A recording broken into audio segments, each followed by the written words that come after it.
ako, ngayon pa lang, hinahanda ko ang sarili ko sa posibilidad na may umabot na impeachment complaints dito. If and when that happens, magsisilbi ako bilang Senator Judge at klaro sa akin yung tungkulin sa akin doon.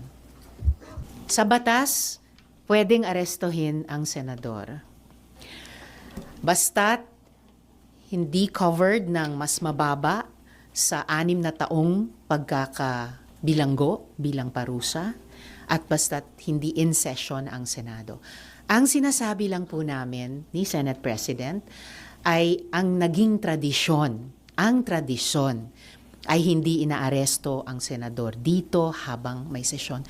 Kung nagkakaroon na ng kalituhan doon, inaasahan ko, pag-uusapan sa caucus namin yung tradisyong iyan. And in the meantime, sa ating pong mga law enforcement authorities, inaasahan ko rin, nagagampanan din nila ang kanilang tungkulin sa ganitong mga sitwasyon. Inuulit ko po, ang pinakamataas na konsiderasyon ay accountability at consistently mula sa simula. Ako'y nananawagan at naninindigan para sa accountability sa ganitong mga kaso man ng extrajudicial killings, crimes against humanity o kahit korupsyon. Salamat po. Yes. May I have another question po. This is regarding yung Facebook post po ni Senator Trillanes. Mm-hmm. Regarding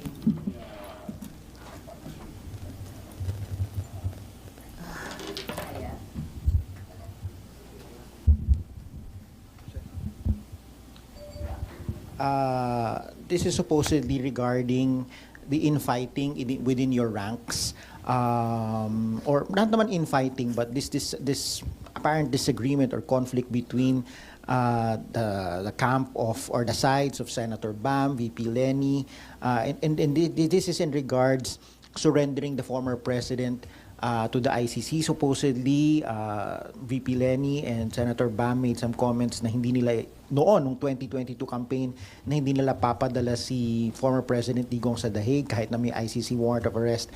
That was essentially the meat of Senator Trillanes' post. What do you make of this, and how do you think will this affect yung alliance ng opposition? Hindi ko pa nababasa yung, I suppose, recent post na yan ni Sonny Trillanes. And sa kung ano ang sinabi ni Mayor Lenny o ni Senator Bam noong 2022, mas fair kung iwan ko sa kanila linawin or ipaliwanag iyon. Ang masasabi ko lang, sa ngayon, 2026, nakatutok ang mga reform-minded at opposition forces sa pagbubuo ng mas mahigpit pang pagkakaisa para pumili ng aming mga kandidato whether by the end of the year or first quarter of next year. Ma'am, do you feel that it is now more urgent given that just a few minutes ago the Vice President declared that she's running for President in 2028? Oh, well, sabi ng mga paborito nating mga philosophers, tayo po ay may free will, so gamitin po natin. Ma'am, yung announcement ni VP Sara today to run, naging malinaw na. How will this affect the timeline of the United Opposition in terms of also declaring your own standard bearer? Nandun kami sa proseso ng pagtatakda ng aming sariling timeline. So yung free will na binanggit ko kanina ay ginagamit na rin po namin sa sarili namin.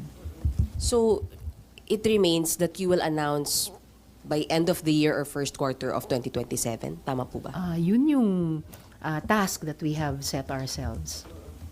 Ma'am, how will that affect yung requirements ninyo sa paghahanap ng standard bearer knowing that malinaw na kung sino yung makakalaban po ninyo, and that is VP Sara? Well, dahil ilang taon na rin kaming magkakasama at regular na nag-uusap, bago pa man itong recent important development, patuloy yung pag-level off namin, pagkakasundo kung ano yung aming mga requirements or qualifications na hahanapin sa aming hanay. Hindi po nagbabago yon. And qualifications are what, ma'am? Well, actually not qualifications per se pa, but yung nabanggit ko dating common values na nahanap namin sa aming hanay, no? Yung pagnanais para sa anti-corruption and good governance, yung pag-grow at pag-share ng bunga ng ating mas malakas na ekonomiya, isang tunay na pagkakaisa sa ating divided at polarized na lipunan, of course, pambansang soberanya, at iba pa. Ma'am, still on VP Sara. Of course, we know that there are pending impeachment complaints in the House of Representatives, and if ever it goes up here for trial, you will be the judges, and of course, not just you personally, but all 24 or 23, kung hindi makapasok ang ilan, will be serving as judges. So, and iba sa inyo might be her potential rivals in 2028. So how will you address yung possibility or yung at least the optics na you are judging a potential opponent and your decision could be interpreted as not being based on the merits of the case, but on the possibility of taking out a potential competitor in 2028? More than any optics, malinaw sa amin dito sa Senado na kung may umabot sa aming impeachment complaints, kami magiging senator judges at magdidesisyon kami at boboto dun sa issue batay sa mga ebidensyang dun pa lang na ipepresenta sa amin. Like most everything that comes before the Senate, usapin yan ng demand for accountability ng ating mga kababayan na answerable lahat kami na nagtatrabaho sa gobyerno, including yung highest officials natin dahil sila yung possible subject ng impeachment complaint. So ako, ngayon pa lang, hinahanda ko ang sarili ko sa posibilidad na may umabot na impeachment complaints dito. If and when that happens, magsisilbi ako bilang senator judge at klaro sa akin yung tungkulin sa akin doon. Ma'am, sorry, balik ako din sa EJK issue. Kasi isa sa inyong mga kasamahan, Senator Bam, yung nagsabi po at nakikita nyo naman po siguro medyo nag-viral po yung sinabi niya na dapat ho dito litisin sa Pilipinas at hindi sa international court yung mga issue at kaso ng EJK. May we get for the record again your stand on this? Kasi ang sinasabi ni Senator Antonio Trillanes, former senator, yung pagsasalita ng ganito ay insensitive at unfair para sa mga biktima ng EJK, para sabihin na dapat dito daw itry sa Pilipinas at hindi sa international court. Again, I leave it to Senator Bam na linawin o ipaliwanag yung kanyang sariling mga salita. Ang masasabi ko lang ay para sa aking sarili na kaya ko sinusuportahan yung pinag-uusapang posibilidad na bumalik ang Pilipinas bilang miyembro ng International Criminal Court o bilang signatory muli ng Rome Protocol. Kaya ko mula sa panahon ni na Kian de los Santos, si Kulot, si Carl at iba pang mga EJK victims, sinusuportahan yung panawagan ng kanilang mga naulilang pamilya para sa katotohanan at hustisya. Kaya ko sinusuportahan yung pagrespeto natin bilang isang bansa sa mga pandaigdigang proseso ng hustisya tulad ng nagaganap ngayon sa ICC ay dahil kapag hindi nakakayanan ng ating judicial system dito ang mas ganap at mas responsive na tugon sa ganyang mga panawagan ng mga naulilang pamilya, then at least we can count on yung community of shared values natin sa buong mundo. But you agree na tamang nangyayari yung sa ICC ngayon at nililitis nila itong EJK under Duterte drug war? Sinusuportahan ko ang ICC at sinusuportahan ko yung mga prosesong idinadaos nila para sa mga mamamayan ng mundo kung ang mga mamamayang iyon ay hindi nakatatanggap ng sapat na tugon sa sarili nilang bayan.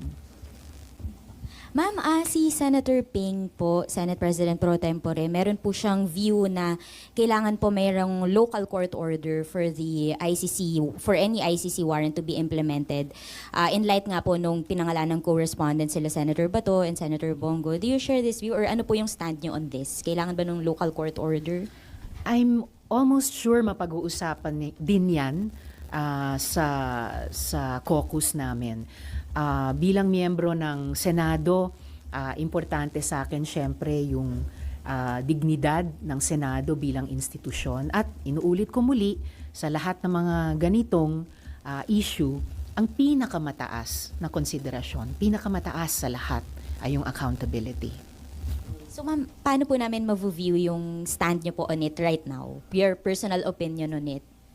Sa Doon po sa kung sitwasyon kailangan, ito, yes po. yung una kong binahagi sa inyo na nililinaw ko na sa batas pwedeng arestuhin kaming mga senador.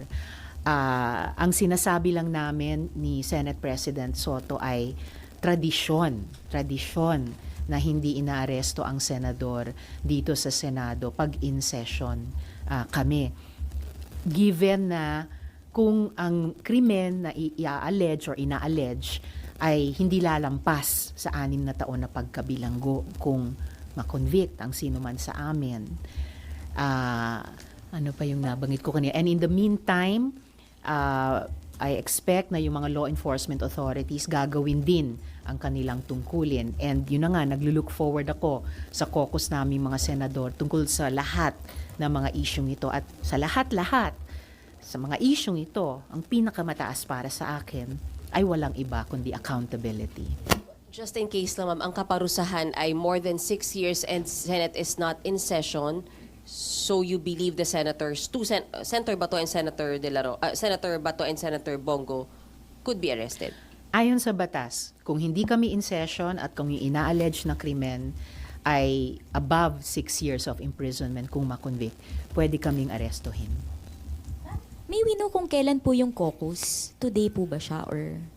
Iniintay ko yung final word from the leadership, pero urgent matter ito. So oras na mag-imbita sa caucus, I'm sure lahat ay dadalo.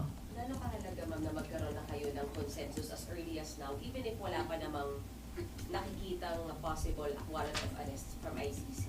Gano'ng kahalaga na may consensus na yung Senate? Anong gagawin? Well, kung hindi pa man siya urgent, definitely importante siya. So, hindi masama na magsimula kaming magkasundo kung ano yung aming posisyon. Clarification lang po. Si former Senator Trillanes po ba, is he part of the United Opposition or is he part at least of the talks po na ginagawa ninyo ngayon? I do consider him an ally and a friend, kaya binibilang ko siya at kanyang partidong magdalo sa hanay ng oposisyon.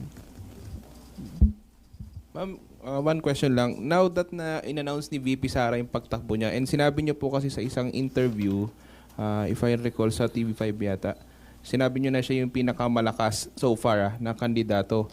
Pero ano niyo nakikita yung dapat maging strategy po ng United Opposition para matalo nga yung sinasabi niyo pong malakas sa kandidato? Yung strategy na yon bahagi pa ng matagal at matinding trabahong gagawin namin kapag 100% ng kaming nagkaisa sa common candidates namin. Maraming salamat.